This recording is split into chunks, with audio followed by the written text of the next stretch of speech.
Diri dong. Nama saya Pak Gunawan dari Iwo Indonesia. Kebetulan mau izin Pak Ketua Pak Soyara di sini. Saya mau menanyakan, saya juga selama ini memang kita baru tahu yang namanya korupsi itu dalam bentuk uang ya, kasarnya yang berbentuk materi lah. Nah, tadi saya melihat bahwa korupsi itu ada 7 bentuk, Pak. Nah, pertanyaan saya juga ikut menggelitik nih. Itu penggelapan dalam jabatan, apakah itu masuk korupsi pidana, apakah perdata? Ya. Karena nggak jauh-jauh lah di sini aja di gubernuran ini.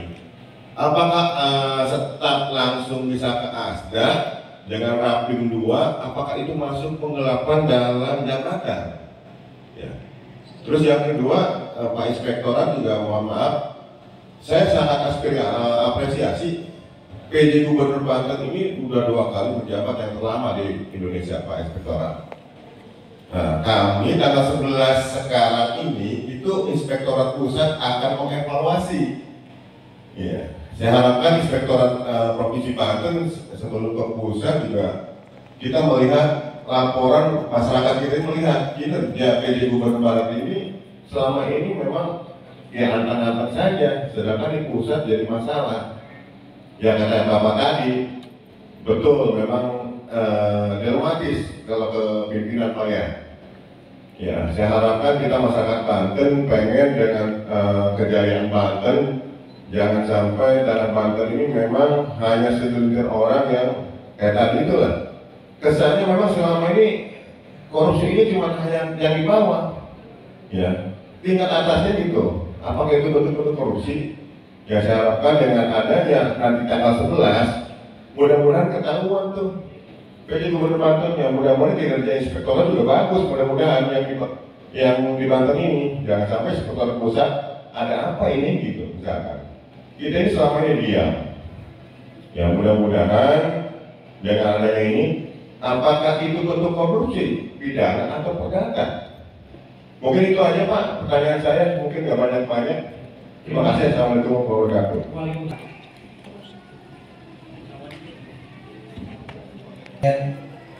Provinsi Banten. Jadi ada life cycle.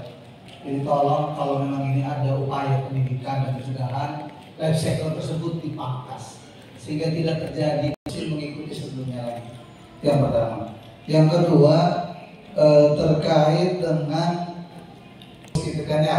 Kemudian mau bergerak saja, lu bisa apa lu? Golok layang gitu kan. Nah, jadi tolong bagi kita juga teman-teman di sini NGO sebagai balancing ya dari kegiatan pemerintah yang menggunakan anggaran negara, kita juga tentu memantau tentang bagaimana keberpihakan KPK khususnya APH ya, para penegak hukum di tingkat kepolisian yang di awal gitu kan, terkait dengan laporan-laporan, jangan kemudian malah kita yang pelapor kemudian dikriminalisasi.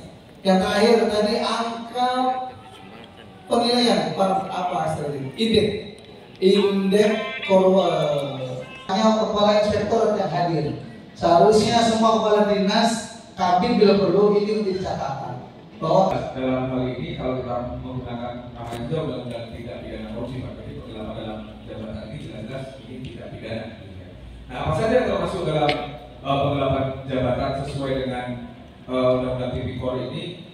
Konstruksinya itu adalah para pejabat penyelenggara negara, gitu ya, yang mereka melakukan penggelapan dalam bentuk uang, kemudian memasukkan dokumen pemeriksaan, administrasi, dan sampai pada membantu atau bahkan membiarkan diri untuk merusak bukti dan sebagainya. Jadi itulah yang biasanya sekarang juga dikenal sebagai obstruction of justice gitu ya, atau perbuatan melawan hukum dalam tindak pidana. Sehingga seseorang itu yang mempunyai jabatan, dia memanfaatkan jabatannya untuk menggelapkan proyek-proyek, perencanaan hingga implementasinya, bahkan sampai pada hal yang sifatnya administratif, dokumen per dokumen. Jadi itu jelas bagian dari penggelapan dalam jabatan. Jadi dia mempunyai jabatan, dia mempunyai kewenangan, dan kemudian tidak menggunakan kewenangan itu untuk kemaslahatan, untuk kesejahteraan atau sesuai tupoksinya, tapi justru malah sebaliknya, gitu ya, malah justru untuk menguntungkan diri sendiri. Karena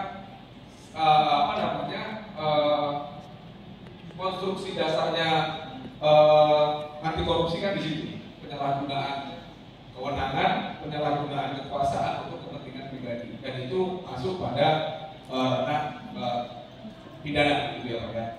Nah yang kedua ada Pak Samsul, saya kira yang menarik dari Pak Samsul adalah soal masa hukuman. Sebenarnya di Undang-Undang Tipikor kan jelas begitu, kalau pasal 2 5 sampai 20 tahun atau bahkan bisa sampai hukuman mati gitu ya. Terus kemudian pasal 3 sampai 5 tahun misalnya. Tetapi yang lebih menarik saya kira Mahkamah Agung gitu ya, mengeluarkan satu peraturan Mahkamah Agung kalau nggak salah nomor 1 tahun 2020, itu nanti boleh dicek, Perma tentang tata cara pemidanaan tindak pidana korupsi. Di situ diatur, meskipun di pasal 2 dan pasal 3 dan beberapa pasal turunannya di Undang-Undang Tipikor sudah mengaturnya, tetapi di Perma lebih detail lagi. Kalau dia merugikan keuangan negara sebesar 0 sampai 100 juta misalnya, dia akan dihukum berapa tahun, dan kemudian pengembalian keuangan negaranya seberapa, dendanya berapa. Kadang-kadang kita kadang-kadang juga termasuk subsidiar gitu ya. Jadi